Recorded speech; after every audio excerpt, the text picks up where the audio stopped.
I am so concerned about being perfect that I'm afraid to do anything. The key is, what happened was I threw it down, but the bounce is what brought it back up. And that's us. We're the bounce. We're defined in the bounce. It's more about the more work that I do on myself, the easier it becomes everywhere else. There's no way to lose. If I give my best and I give my all and I walk away with a lesson, then I won. Welcome to The Art of Speaking Up, a podcast that helps professional women access the limitless potential that lies within them. I'm your host, Jessica Guzik, and my mission is to help you find that spark inside you that has the power to transform your career in ways you may not have thought possible. I'm so excited that you're here. And now, on to the show.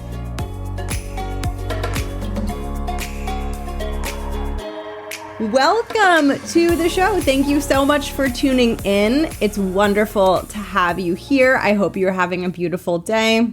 I know that today I am. I'm Jess, and I'm the host of this podcast.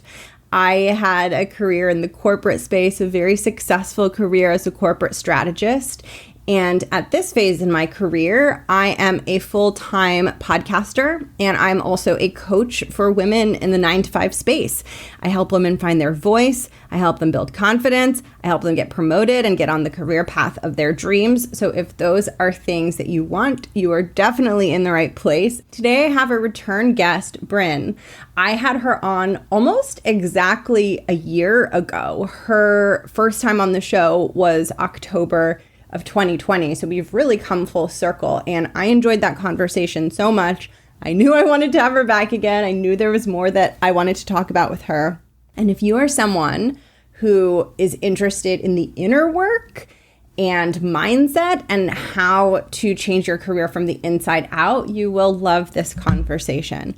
I believe that mindset, which I use as an umbrella term for all of the work we do inside of us, is the most powerful catalyst for your career growth. I think sometimes we think, the way that I'm going to grow and build confidence and have the career I want and be the powerful woman that I want to be is by learning all these communication skills and learning these techniques and tips and tricks. And that stuff is really important. But mindset is the engine that helps you learn how to feel brave enough to take everything you're learning and actually put it into practice.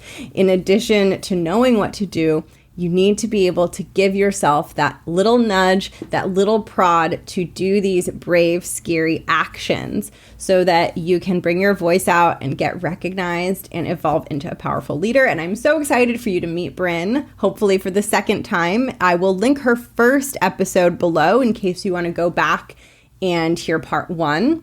And before I dive into this conversation, I want to invite you to visit the free resources page on my website. You can find it in the show notes or by going to jessguzikcoaching.com/free resources.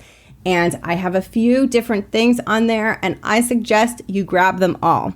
I have an ebook on assertiveness, which helps you work through some of the things that might be preventing you from being assertive at work.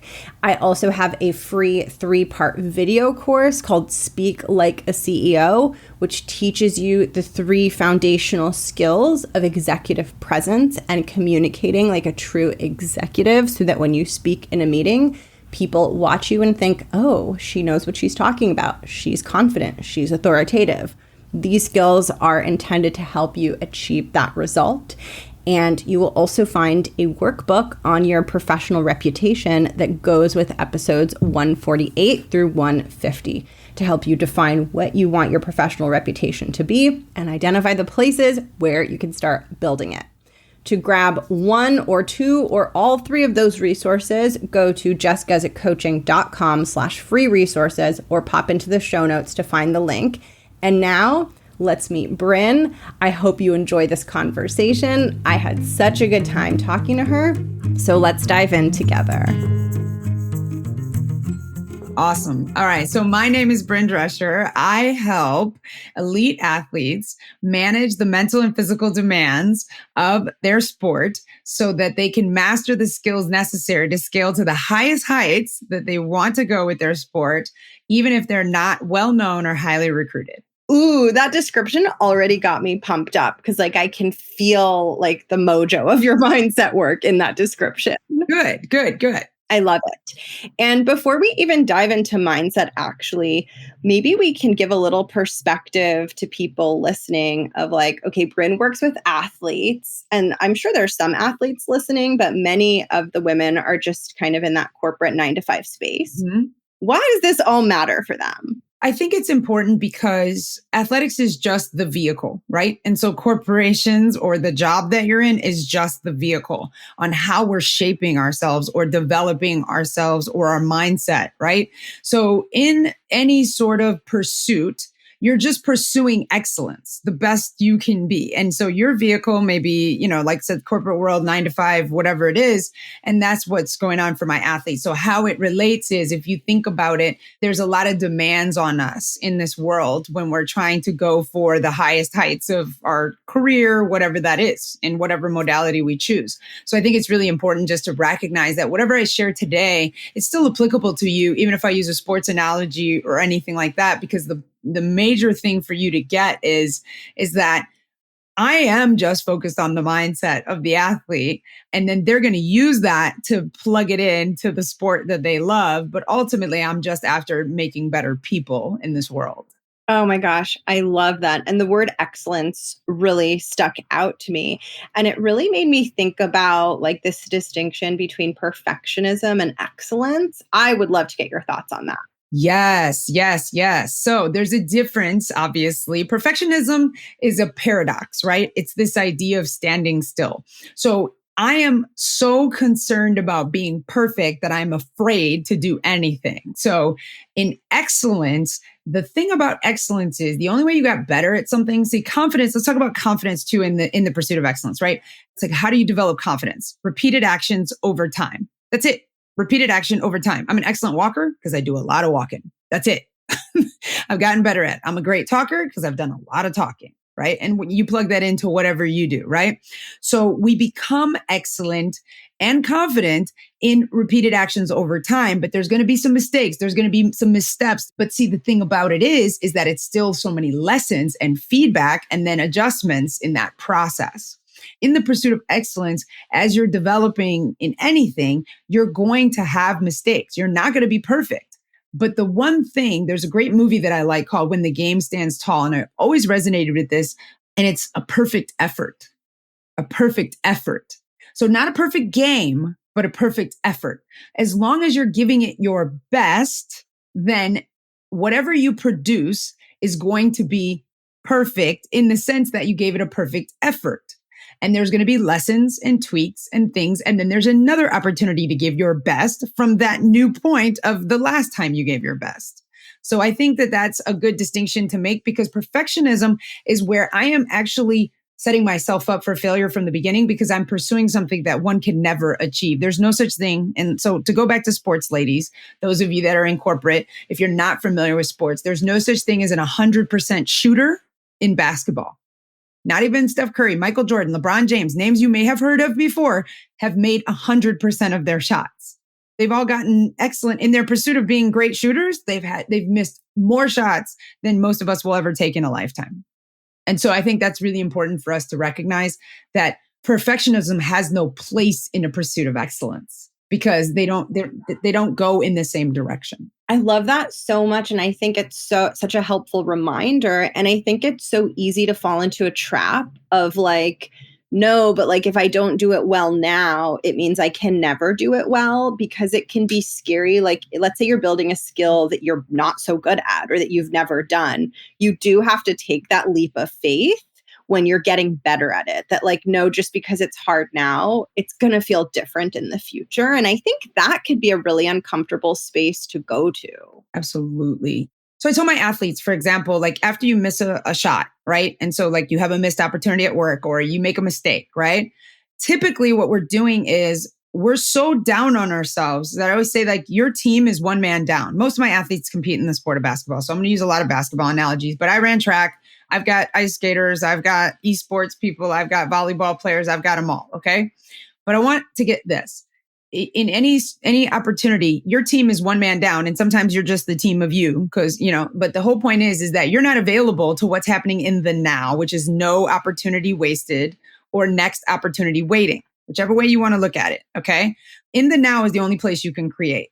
The problem with perfectionism is it has you in two places, the past or the future, because you're so afraid of what happened in the past when you made a mistake. So you're carrying that into, right, the present. And then you're so worried that it won't work out in the future that you're in those two places. You're trying to have your feet in one place, two different places, and you can't be two places at one time, because the only place you can be is in the present.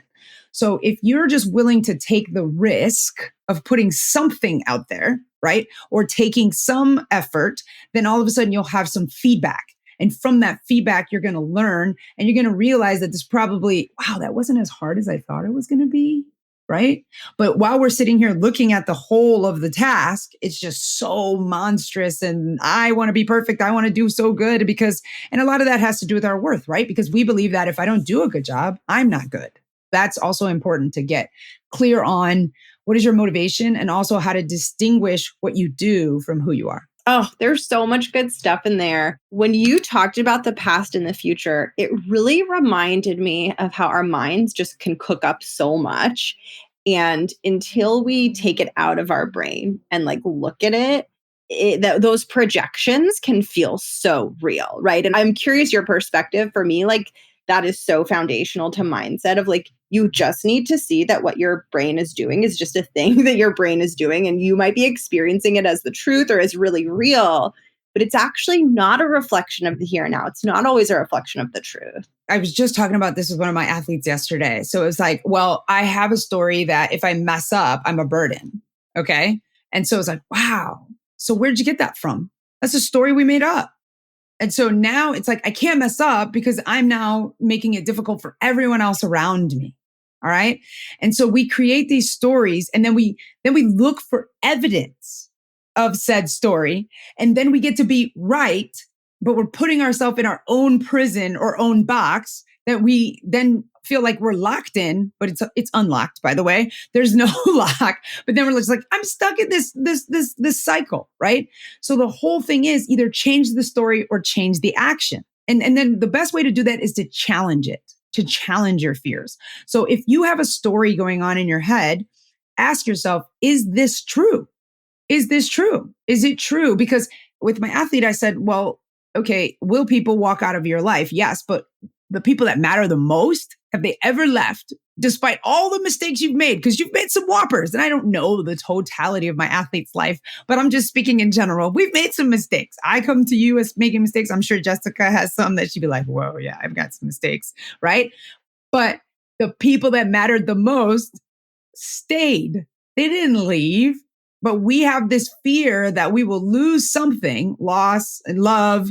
And it all comes back to love. Jan Van Zandt says there's only two emotions, fear and love. So I think it's important to challenge it, interview it, and then also rewrite the story to something that serves you. So in other words, when I mess up, I am still valuable and I have an opportunity to learn. And my character is defined on, I did a post yesterday about the bounce. Right? In basketball, the ball, and in most sports, the ball bounces. The key is, yeah, what happened was I threw it down, but the bounce is what brought it back up. And that's us. We're the bounce. We're defined in the bounce, the ability to rebound and in our resiliency from not what happened, but how we responded to what happened. Yeah, I love that. I also love thinking about if there's a contraction happening or things feel really hard, it's preparing you for an expansion, right? You can only contract so much. Yes, absolutely. Absolutely. Contraction always leads to expansion. Sometimes we have to pull in so sometimes we have to widen our view because sometimes we're being too narrow. And then sometimes we need to focus, right? But everybody talks about focus, but sometimes you need some distance from the situation to get the perspective. It just depends on the situation. But I think it's really important for everyone to get that most of, I think it's Oscar Wilde's so many crazy things have never happened to me, or maybe it's Thoreau, but it's like the things I was the most afraid about never happened, right? And that's the thing. We create these stories that kind of limit us.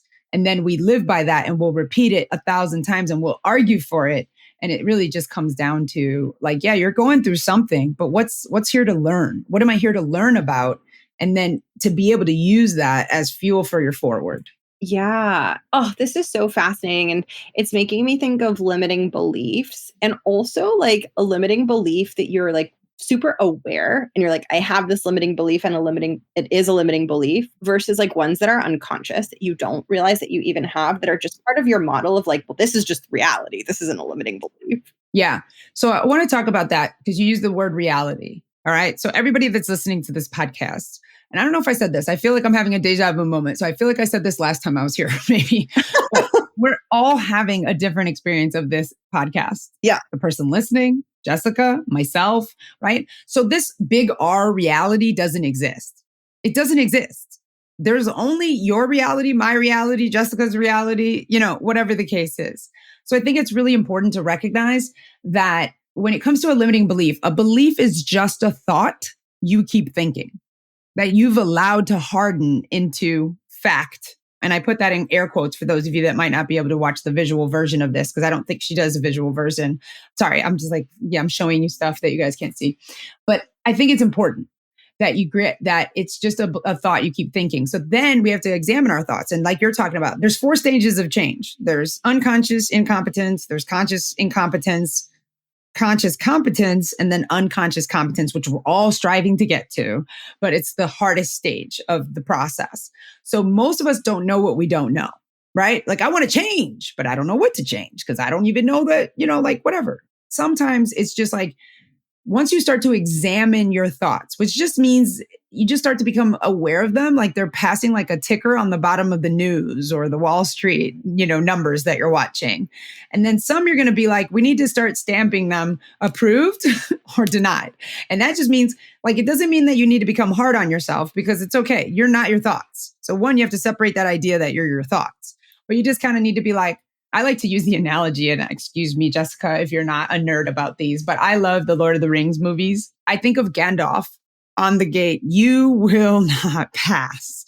So we kind of need to let those thoughts, we have to look at them and say, which ones get to go and get to kind of take root and which ones it's like, nope, you're not welcome here. Find a new home. You're evicted, whatever. Use all the different analogies you want.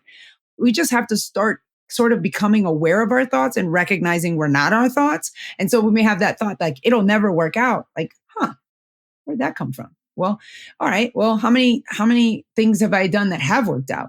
Plenty. Okay. So what makes this the thing that wouldn't work out? That's little me's talking. So big me's got to talk to little me and say, you know what? I decide it will work out. Thank you for sharing. Right? Thank you for sharing. And then you just let it go. And you keep going like that. But you have to start to become, or a process that can help everyone that's listening is to start to examine your thoughts, interview them, explore them, decide, this one works for me, this one doesn't, and then toss out the ones that don't, the rejects, sort of like on the assembly line.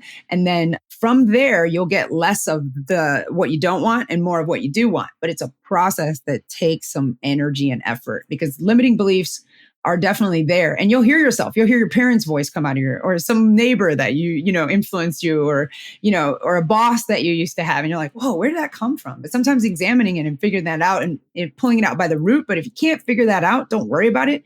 Just decide that, how's this serving me to believe this? I love the visual of the conveyor belt. And I'm imagining like good things coming out and then like really wonky things coming out. And it's like, trying to ride the wonky broken bicycle, but there's also good bicycles coming out, So like when you think the thought like I can't do this or I can't change, it's like you're picking the wonky bicycle and then you're like trying to go somewhere on it. And that's the thing, like we don't get very far with that stuff, but we don't recognize that.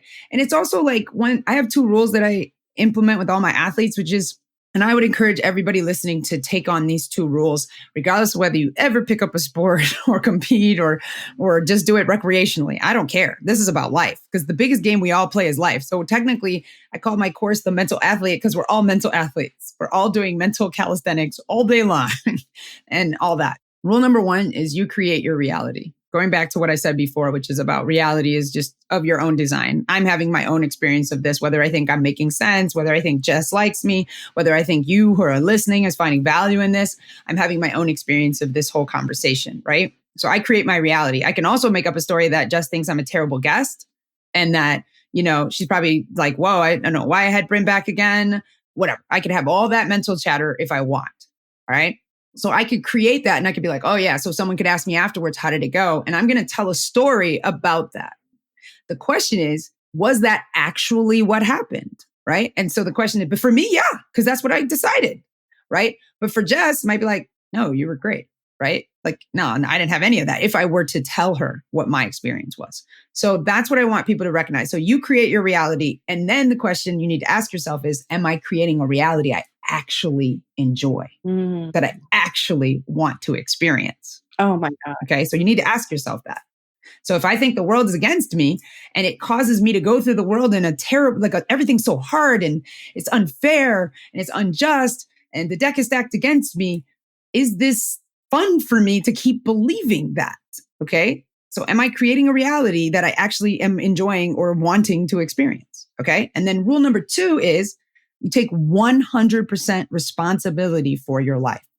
100% responsibility. Now, for me, I put the word responsibility as response-ability. I break them up. Ability to respond if you want to reverse them. Okay. Are you able to respond to what happens because of the 90-10 rule? 10% what happens, 90% how I respond to it. So there's what happens and there's how I respond to what happens. I'm having this podcast interview and you're listening to us and I have the ability to respond and decide that I am giving value, or I can just start to doubt myself and then Jess ask me a question. And I'm like, oh, I don't know. I don't know, Jess, let's skip that question because I'm having some trouble, right? Or I can just have confidence that I'm a subject matter expert on, mindset and then keep going. Now, I know I'm talking about myself, but I'm just saying, think about your own life, right? And the one thing I want to make a distinction, Jess, for your listeners and for those listening is that fault and responsibility are two different things. It's not your fault that it happened, but it is your responsibility to do something about it or to respond to it. That's it. It's not my fault that I was in foster care at the age of 5, but I have a responsibility to decide how I want to use that in my life now, if that makes sense. That makes so much sense. And I think what you said brought up something so important for me, which is I think it's very easy for people to assume that so you sound confident on this podcast, right? So people may have an assumption of well, Bryn doesn't have any self-critical thoughts because she sounds confident. So when I have self-critical thoughts, I'm different than Bryn. I'm not confident. And no. It's just the relationship to the thoughts that is different. Absolutely. Absolutely. I absolutely have self-critical thoughts or self-doubt at times. I just don't let it take root as much. Now, my bounce is faster. We call that mistake response in sports, right? So my bounce is faster, but that's through practice application. And I am constantly working on myself. Doesn't mean if I make a mistake later today that I deem to be a big mistake, that I'm not going to wear it for a little longer than I would like.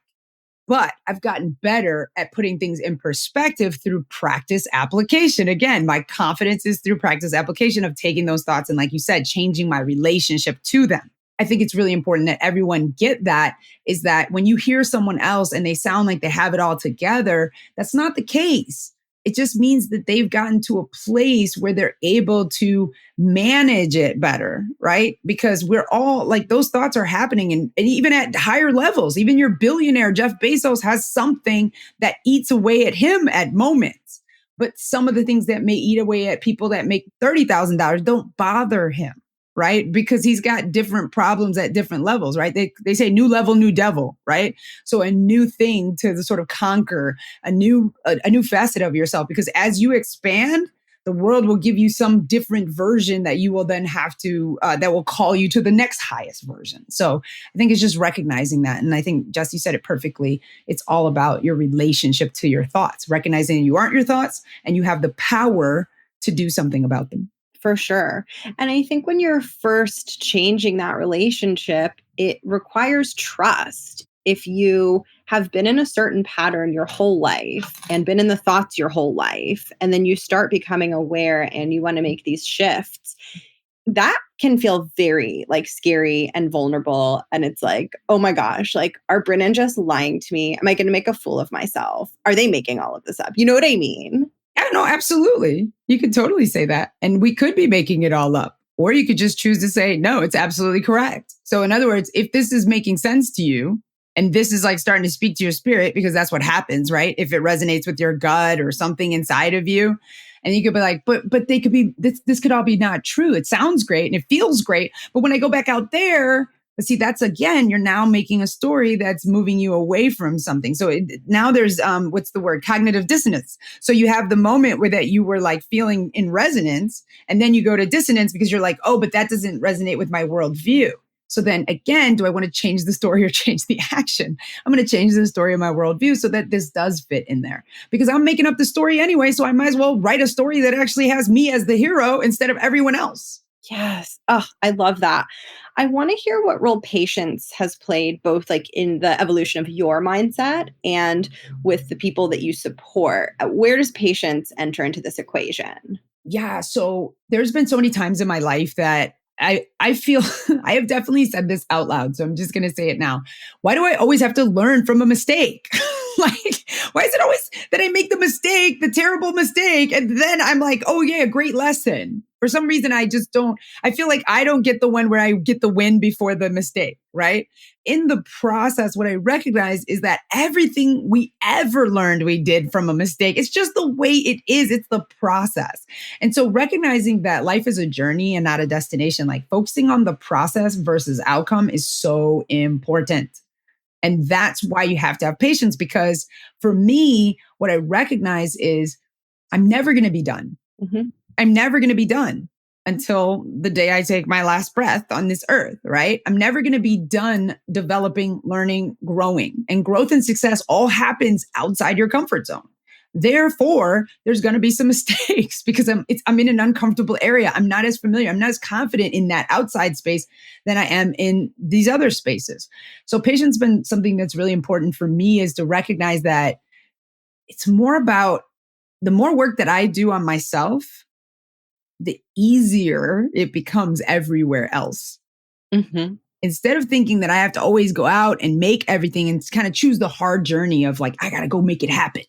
Patience is so important because the universe will make up the difference for you. Mm-hmm. When you get in alignment and recognize, that's been something that's been really powerful for me, because then all of a sudden just doors start opening that you're like, how, what? And the how is not your job. So the big thing for me, and I think for everyone and my athletes as well, is to recognize that every time, and just think about it. Think about the last time you had a win, whatever it was. It lasts for about 15 seconds. And I mean that both figuratively and literally, because it feels good, but then eventually it's like, okay, now what? Mm-hmm. Right? If you're in sales, hello, you did an amazing month, but now we're in July 2nd. So we're on to a new month, sales month goal. It's important to recognize that patience is so important because it's not about the goal. It's about the process. And this goes back to our conversation about pursuit of excellence. It's about what's being called out of you through the pursuit of that. But then once you get to the goal, it's just about the continuing process and evolution. And so understanding that I'm evolving and that I'm growing and that I'm not trying to arrive at a destination. And like to also not fall into the trap of like, well, I'm only willing to exit my comfort zone if it's going to for sure feel good all the time. And I'm not willing to do it sometimes when I don't like the outcome, because it's like, actually, you need those times to build the ability to not be so scared that that happens. Because once you experience it, it becomes way less scary. Yeah, I think it's important to define a win differently than that it had a great outcome. And I think that's what we're talking about. Like I was recently talking on to another gentleman, he was talking about the champion's mindset. And I think a champion mindset is understanding that a win is not based on the scoreboard. It's based on that you gave your best. but how you define a win is really important, or how you identify a win. So for me, a win could be that you got out of bed that morning, right? A win can be that you stepped out of your comfort zone and yeah, you got smacked in the face, but now you know it didn't hurt as bad as you thought it would. And so you're willing to go back in and give it another shot, if that makes sense. Kobe says either I win or I learn. And so understanding that learning is still winning. So really it's a win-win. Like really that's what the win-win means, right? That there's no way to lose. If I give my best and I give my all and I walk away with a lesson, then I won. The scoreboard of life is not as important because John Wooden is famously quoted as saying, you can give your best and lose, and you can like play like crap and win, like on the scoreboard. So it's important that you just give your all. And through that process, you just became better. You became better in some way because you learned something. And like you said, stepping out of your comfort zone is not supposed to feel good because it doesn't. It feels very anxious and, oh my gosh, I'm like, and imposter syndrome shows up and all that stuff. But as you navigate that adversity, something is born in you, or better said, for my reverend, that something's being called out of you. Yes. Oh my gosh. I love that. And like one thing that I've discovered recently too, which is so like our brains are just so strange in so many ways, is like I will label something a failure. And then this is where like having a coach is very helpful, because then I will look at it with my coach and I'll be like, oh yeah, so like this thing failed. And then they'll be like, okay, well, tell me like the facts. And actually it didn't. Like it wasn't even a failure in my limited black and white world. It actually was a success, and my brain's just knocking things into the failure bucket. Yep. I think that's important. You said it right there, just in what you said, the black and white world. We need to get out of these binaries. There's no such thing as only good or bad, up or down, left or right. We have to get to a place where we understand that. And I think this is what happens with a lot of people. Again, we're focused on the final score versus what happened during the game. Okay. Again, the game of life being the biggest game we all play. So if you understand that in many sports, there's different quarters, matches, whatever the case is. So similar to you, there's quarters of business, months of the year, however you define it, days of the week. But we get to the place of like, okay, my goal was this. So like, for example, my goal was to make $10,000 this month, right? So if that's my goal, then it's like, okay, but wait, I didn't make it. But if I made 9,700 and I've never made 9,700 in a month before, it's like, I didn't make my goal.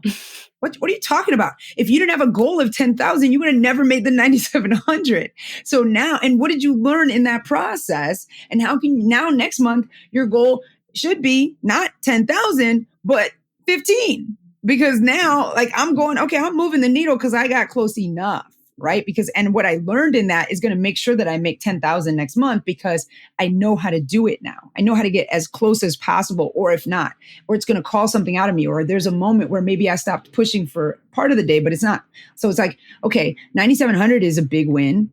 And what are my lessons? Oh, you know what? I didn't ask for business for at least 5 of those days. So that's probably the reason I didn't make it. So if I asked for what happened if I went hard in the paint for all 30 days? And I still had a goal that made me stretch. So I think that's really important. Oh, I love that. I want to talk about emotions, and I want to get your thoughts on emotions and how you see those as fitting into this work. Emotions are so important because when emotions go up, intelligence goes down. Now, that's not to say that emotions are not valuable, because they are. They're barometers. I always call the body like the truth teller, right? In other words, if I'm having I experience a lot of my stress in my stomach. So if I'm feeling like, a little tense or anxious, I start to feel a little, and this was when I was an athlete too, like before a race, I would get super nauseous, or like I couldn't eat. I was just so nervous, right? That's how I experience it. Some people get shaky hands, and I get that too, but really in my stomach. So I think it's important, one, to pay attention to where is it showing up in your body and what does that feel like, right? So emotions are a great way to sort of stay in tune with yourself, but also nothing should be ever out of whack. So if you're always sad or if you're always happy, like it's this thing of finding a good sense of calm and not and having some peaks, some valleys, but in general, we're trying to find the Zen or this mythical idea of balance. Okay. But you do want to have moments, because without without happiness, you cannot know sadness. And, some people say that, right? And I don't know if I 100% agree, but I do know that opposites do give context and appreciation. Okay. I think it's important with emotions when you're pursuing excellence to understand that if you can identify the process of pursuing excellence or going for your goals or whatever you want to say, that you're going to have days where you're just like, I don't know if I believe in myself and I'm feeling just anxious and all over the place. Not to let your emotions drive the car because, we're going to be all over the road because our emotions can be but to make peace with, I'm feeling this, but again, don't over identify with it. So in other words, I'm feeling sadness. Why is that? Check in with that emotion. Why is this coming up? Oh my gosh, this reminds me of when I was a kid. And sometimes it's linked to that and maybe that'll come clear to you. But if you can't, don't go too far down that rabbit hole. Just say, okay, well, I'm feeling sadness and then let it pass. Kind of like those thoughts again, that conveyor belt. We got to let those emotions be there, but not identify or attach ourselves to those for so long because emotions come and go just like, thoughts. Yeah.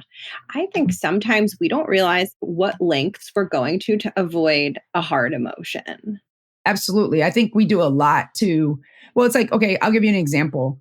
I was just talking to a mother the other day and she said her son, I happen to know he's very gifted in track and field.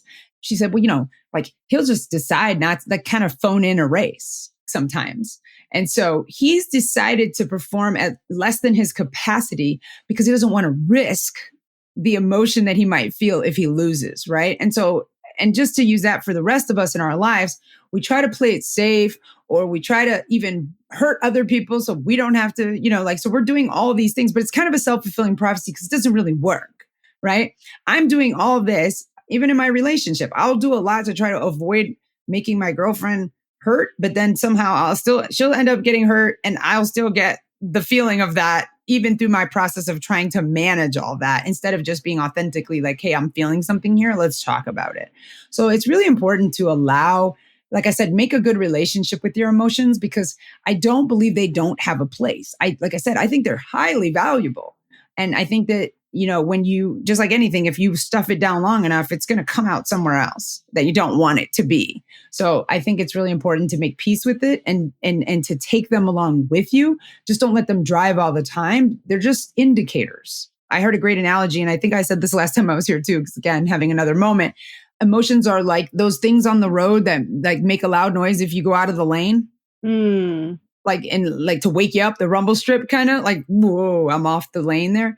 And that's what emotions are. They're trying to keep you on the, they're letting you know something's out of whack here. There's some, something's not feeling great, or when it's a sad or a mad emotion. And then other times when you're just happy, that's good too. But they always say, don't drive happy because your awareness is so, you're just in the clouds. So it's good to know that like your emotions are good and they're taking you in different directions. But if you let them drive, you would literally be swerving all the time.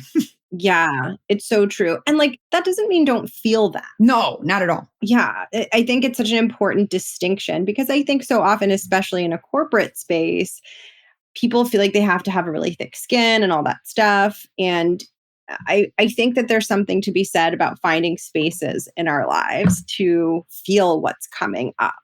There's so much power in that. Absolutely. I think that you should feel your emotions 100%, especially when we're talking about mental health, right? Like, and let's talk about the word mental health. Like, like I'm having a new movement around this, which is let's just talk about health. Health is important to pay attention to all areas of like emotions are a natural part of us. So they should not ever be suppressed. They should be felt. Like anything, it's just not attaching ourselves to them. We should never suffer, right? Pain is inevitable. Suffering is optional. So I can feel it. I can experience it. But if I'm experiencing it for days and days and days, then there's some attachment there now. I've become one with this emotion to a point where I'm like, okay, I'm holding it for a long time. And just like anything, if you hold it long, it gets heavier and heavier and heavier.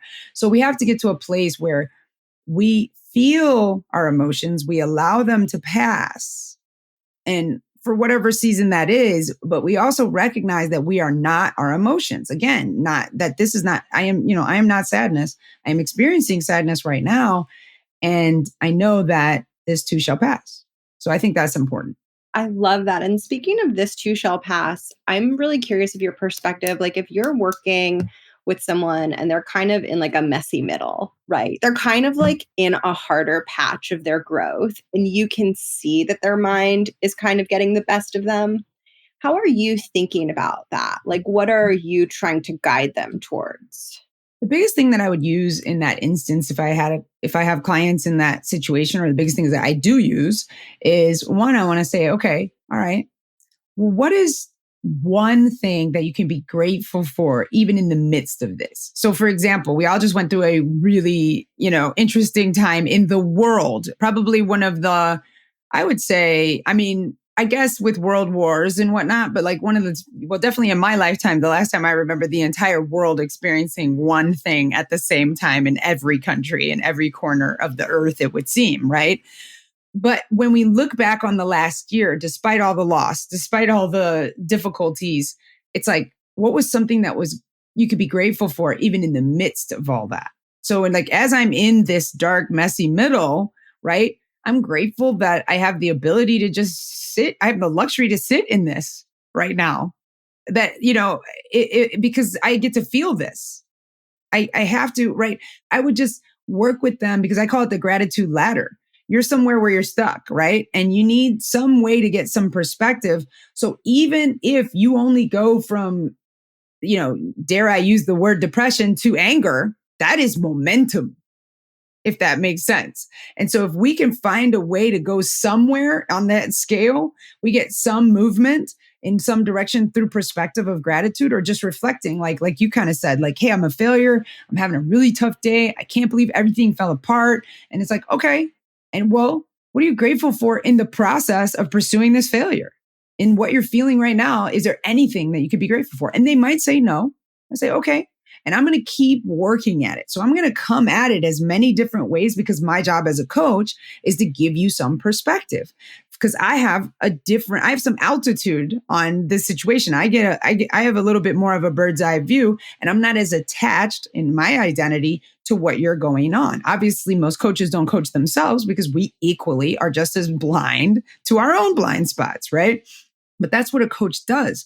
A coach comes in and says, and my job is to try to lead you to connect a dot, because once you connect it, it's more solid. If I connect it, you hear it, it sounds good. Oh my gosh, you're listening to this podcast. You're like, wow, she's really wise. I should work with her. or I think she's great. I'm going to go out and take action on that. And it feels good. But when you make the connection and decide like, oh, something opens up inside of you, that's when the true transformation happens. I'm just here to highlight, help, guide, cajole, whatever the case is. So my thing would be definitely massaging that situation to find some sort of light somewhere amidst all that darkness and clouds. Because the cool thing about the sun is that even if it's blocked out by the clouds, it's still there. So we've just got to find some place where there's an opening. Oh, I love that. That reminded me of a podcast I was listening to where she was telling a story about like struggling building her business. And she said to her coach, like, I just want to quit. It's so hard. And her coach was like, so quit. So quit. Exactly. Like, wait, I don't want to quit. Right. And then it becomes right. Exactly. Like I was just talking on a live just earlier and somebody's like, I want to spend money, but I'm not sure if this is the right investment for me. Should I just keep doing the investing I'm doing on the level that I'm doing? And she's talking about investing in a course or something that she believes is going to make a difference. And I said, okay, well, do you want to, and the course was $2,500. Do you want to charge $2,500?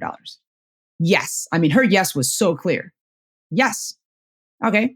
Do you think this is the person? And she was like, yes. And I was like, wait, now did you notice the difference between those two yeses? One was really clear. And the second one was kind of like, I think, yeah, I mean, I like her. It's kind of like, yeah, I mean, she's cool. Or he's cool. I mean, I'm hanging with him, right? So we want to make sure that it's a clear yes. It's a clear yes. So like, it's like, I want to quit. Okay, quit. No, you're supposed to tell me not to quit. Okay, well, which one is it? What do you want, right? Yeah. So it's like, our job is to push you to a point where you just have to make a decision. And you have to say, well, wait a minute. You're not supposed to say that. You're supposed to be making me feel better. My job is not here to stroke your ego, although I'm going to be very delicate because I do think it's a nuanced process to push someone. It's not, there are people that will just totally, and if you want to hire that person, that might not be me. I am good at finessing and finding my way in the small cracks that you're going to give me for me to help you find that epiphany, right? And so the big thing is like, I'm not saying this isn't the person for you.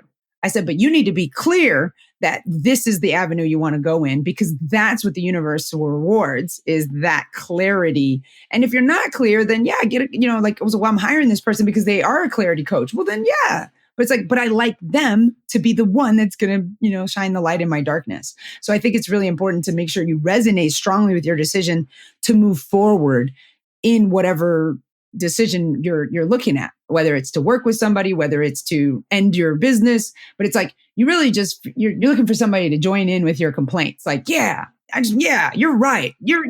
Okay. And, it's hard. Of course, oh, poor you. But it's like, okay, so why don't you quit? Well, I don't want to quit. Exactly. So now that we know we don't want to quit, how is this serving us? Sure, we got a vent. We got it out of us. Now what are we going to do? Okay, because that's not going to make it any better. It's only making us feel heavier. If I feel terrible and I continue to complain, then I'm just feeling more terrible. You need something that's going to call you up to, okay, I got that out.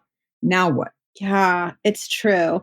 And sometimes we want to stay comfortable, and we want that buy-in of like, it's fine. And I think we have to really read into our inner barometer of like, because, there are times when it's like, I need to rest. I need to pause. Now is not the time to push myself. So we really need to like feel into that thing in us that says like, no, I should do this and take the leap. And it's just fear getting in the way. It's just my ego getting in the way, versus like those times where it's like, this isn't the right thing right now. And I feel good about that decision. Yeah, exactly. And I think that's so important. And that's what I was trying to get across to her was sometimes we're spending or investing money because we think that this is going to be our quick fix. Mm-hmm. Like if I do this, they're telling me if I spend money, I'm going to get the return.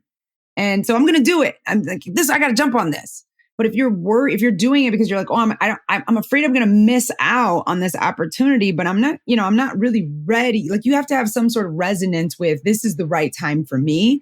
Like you said, there's a difference. It's not, the fear is going to be there. That's normal. The butterflies, oh my God, there's more money I've ever spent in my whole life or whatever. Those are supposed, that's pretty normal.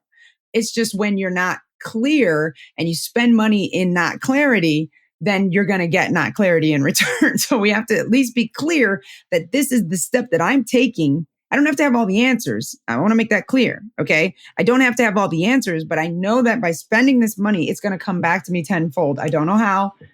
But I know that in this avenue, this is the right way I want to move forward. Then that person becomes just a part of the process. And then it's not so important whether they're going to be the one that's going to get it for you, because ultimately they're not. It's going to be you. Yeah.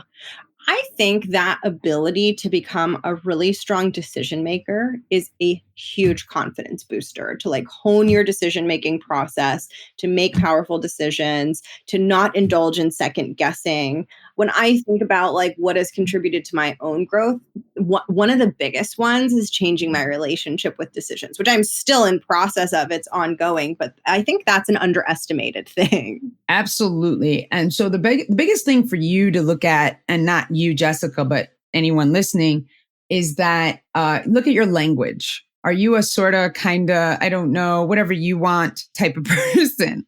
It's kind of like, I don't want to commit to a decision, or I don't want to disappoint someone by making the decision.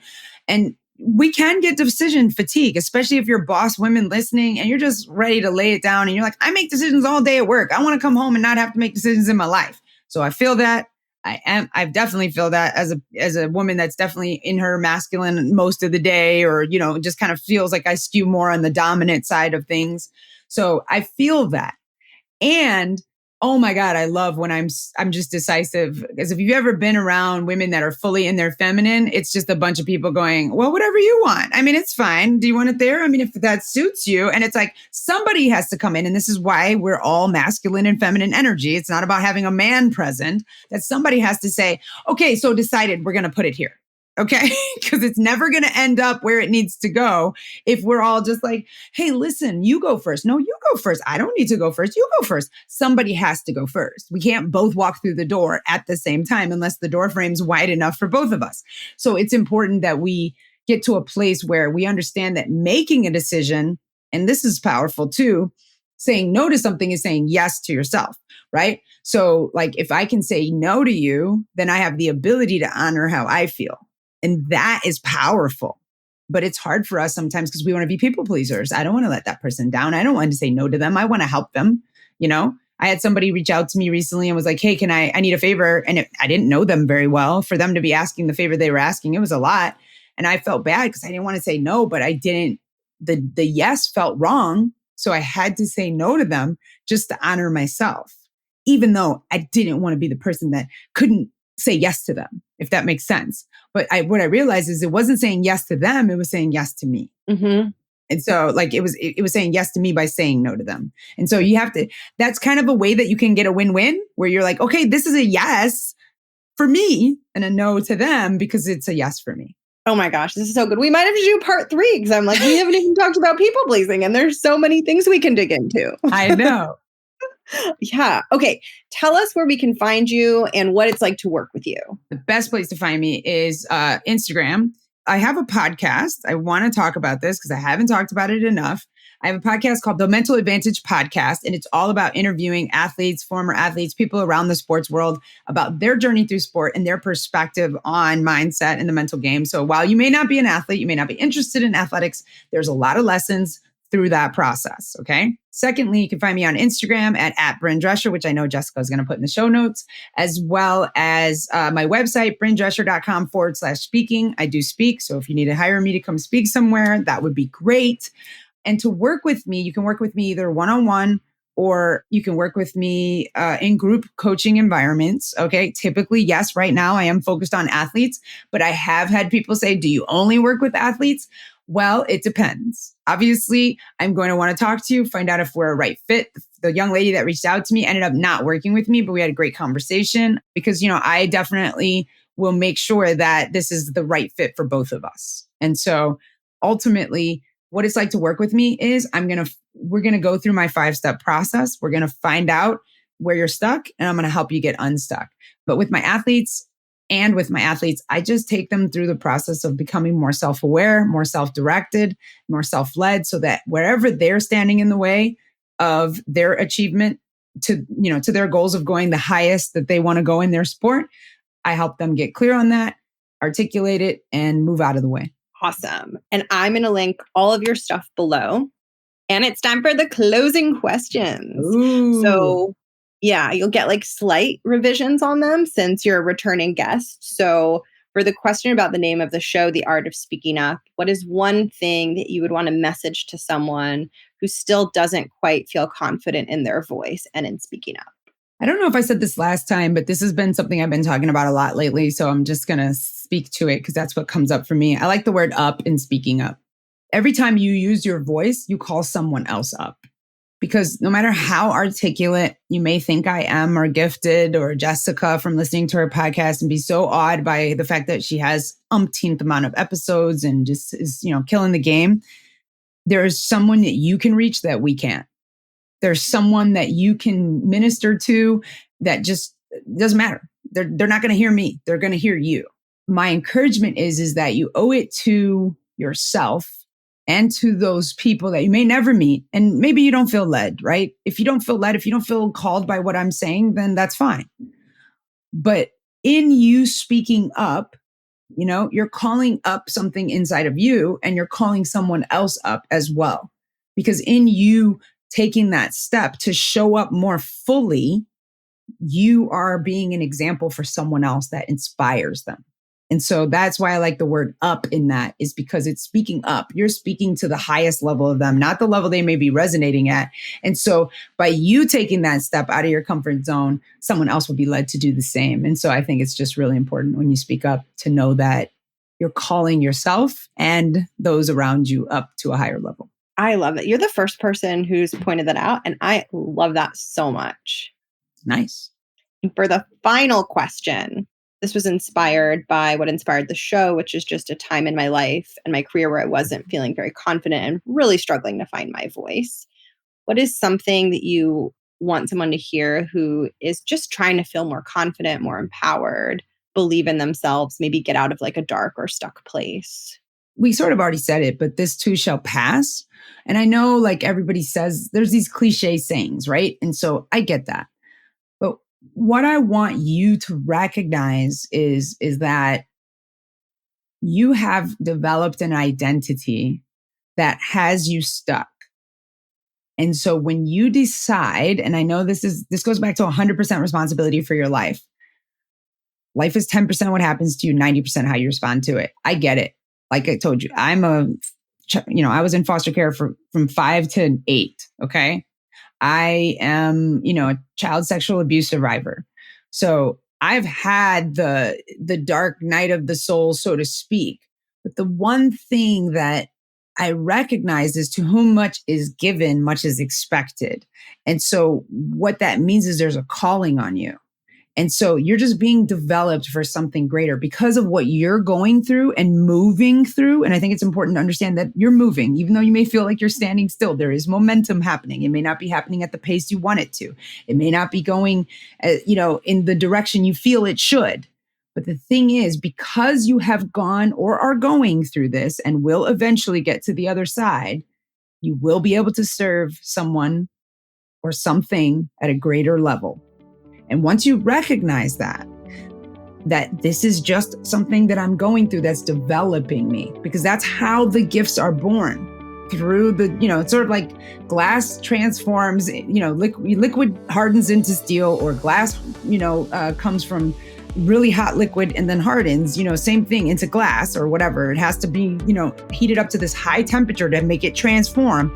We recognize that we have to go through the heat and the fire to become this beautiful piece of art that we're going to be on the other side. And so all this is you're just going through something so that something can be birthed or born in you that's going to serve you and everyone around you at a deeper and higher and better level. Oh, that was mind-blowing. Thank you so much, Bryn. You're welcome. Thank you so much for tuning into this conversation with Bryn. I'm so happy that I had her back. It was really fun to keep digging into mindset and get all of her thoughts and expertise. And I am going to drop Bryn's contact info in the show notes so that you can find her work and get in touch with her and follow her. And a big thanks to Bryn for coming on the show. And a big thanks to you for listening. I am so pumped about next week's episode. It's a solo and I'm sharing a surprise announcement. So make sure to tune in next week. And if you would like to get in touch with me, if you're interested in working with me one-on-one, or you just want to say hi and let me know that you're listening to the podcast, which I love so much, you will find my contact information in the show notes as well. You'll find my email, my IG, and links to my coaching website. And I want to thank you for being here.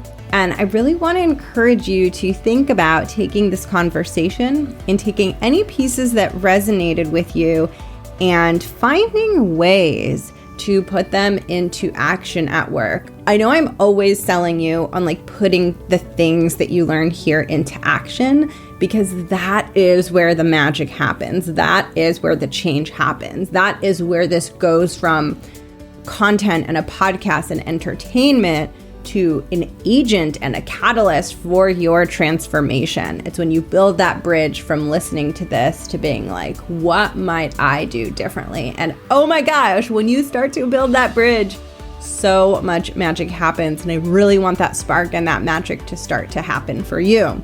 So just reflect and think about, was there anything here that stood out to you? Was there anything in this conversation that you feel like applies to your professional situation? And if so, what is something you might want to try differently next time? So much power can come from that. All right, I'm going to sign off. Thank you so much for listening. It's a pleasure to have you. I will catch you next week. Have an amazing day.